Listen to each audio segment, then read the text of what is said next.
¿Cómo se dice gracias en wolof? jërëjëf. ¿Cómo se dice cómo estás? naka mu.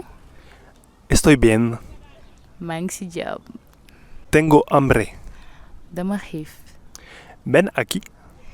kaay fii. Voy. maa ngi ñëw. Estoy cansado. dama sonn. ¿Hablas wolof? dégg nga wolof. Un poquito. tuuti rekk.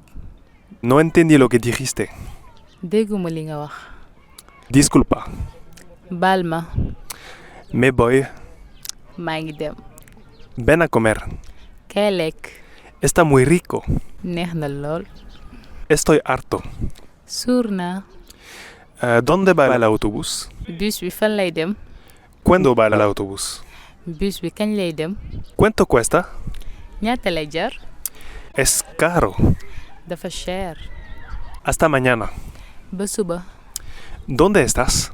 foo nekk. Estoy en Dakar. maa ngi Dakar. Está bien.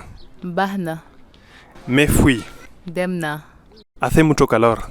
dafa tàng. Es la verdad. dëgg la. ¿Dónde está mi móvil? ana sama téléphone. Voy a dormir. damay tëddi.